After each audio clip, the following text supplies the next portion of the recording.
ನಮಸ್ಕಾರ. ನಾನು ಶಿಲ್ಪಾ ಅಂತ ಮಾತಾಡ್ತಾ ಇದ್ದೀನಿ. ನನಗೆ ಮದುವೆ ಆಗಿ 6 ವರ್ಷ ಆಯಿತು. ಅವತ್ತಿಂದ ನನಗೆ ಮದುವೆ ಆದ ಒಂದು ವಾರಕ್ಕೇ ಹೊಟ್ಟೆ ನೋವು ಬಂದಿದ್ದು. ನಾವು ಕ್ಲಿನಿಕಲ್ಲೆಲ್ಲ ಹೊರಗಡೆ ಎಲ್ಲ ತೋರಿಸಿದ್ದಕ್ಕೆ ಗೆಡ್ಡೆ ಇದೆ, ಸಣ್ಣ ಗುಳ್ಳೆ ಇದೆ ಅಂತ ಹೇಳ್ತಾ ಇದ್ರು. ಆಮೇಲೆ ಪ್ರೆಗ್ನೆಂಟ್ ಆದೆ. ಪ್ರೆಗ್ನೆಂಟಲ್ಲಿ ಫೈಬ್ರಾಯ್ಡ್ ಗೆಡ್ಡೆ ಇದೆ ಅಂತ ಹೇಳಿದರು. ಆವಾಗ ತೆಗಿಯೋಕ್ಕೆ ಅಂತ ನಾವು ಕೆಂಪೇಗೌಡ ಹಾಸ್ಪಿಟ್ಲಲ್ಲೆಲ್ಲ ತೋರಿಸಿ, ರಾಮಯ್ಯ ಹಾಸ್ಪಿಟ್ಲಲ್ಲೆಲ್ಲ ತೋರಿಸಿದ್ವಿ.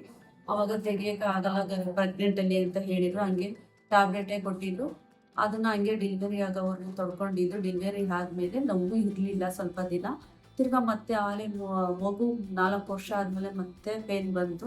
ತಿರ್ಗಾ ಹೋಗಿ ಸ್ಕ್ಯಾನ್ ಮಾಡಿಸಿದ್ದಕ್ಕೆ ಗೆಡ್ಡೆ ಇದೆ ಅದು ಅಂತ ಹೇಳಿದ್ಮೇಲೆ ತಿರ್ಗಾ ನಾವು ಬೇರೆ ಹೊರಗಡೆ ಎಲ್ಲ ತೋರಿಸಿದ್ವಿ.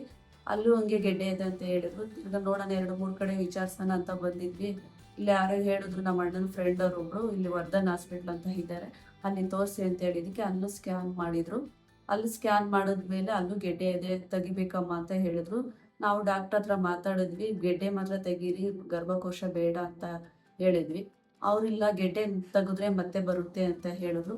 ಆಯಿತು ಅಂದ್ಬಿಟ್ಟು ನಾವೇನು ಮಾಡಿದ್ರೆ ತಿರ್ಗಿ ಗರ್ಭಕೋಶನೇ ತೆಗಿಯೋಕ್ಕೆ ಅಂತ ಹೇಳಿದ್ವಿ. ಲ್ಯಾಬ್ರೋಸ್ಕೋಪಿಯಿಂದ ತೆಗಿತೀವಮ್ಮ ಅಂತ ಹೇಳಿದ್ರು. ಸರಿ ಸರ್ ಅಂತೇಳಿ ತೆಗೆಸಿದ್ವಿ. ತೆಗ್ದು ಸರ್ಜನ್ ಆದಮೇಲೆ ಒಂದಿನ ಇಟ್ಕೊಂಡು 2ನೇ ದಿನಕ್ಕೆ ಕಳಿಸಿದ್ರು. ಕಳಿಸಾದ್ಮೇಲೆ 1 ವಾರ ರೆಸ್ಟ್ ಮಾಡಬೇಕು, ಟ್ಯಾಬ್ಲೆಟ್ ಎಲ್ಲ ಕೊಟ್ಟಿದ್ರು. ಸ್ವಲ್ಪ ಕಮ್ಮಿ ಆಗಿದೆ, ಪರವಾಗಿಲ್ಲ. ಈಗ ನೋವೆಲ್ಲ ಕಮ್ಮಿ ಆಗಿದೆ. ಇನ್ನು ಬಂದಮೇಲೆ ನಮಗೆ ಪರವಾಗಿಲ್ಲ, ಒಳ್ಳೆಯದಾಗಿದೆ. ನೋವೆಲ್ಲ ಕಮ್ಮಿ ಆಗಿ ಇವಾಗ ಆರಾಮಿದ್ದೀವಿ.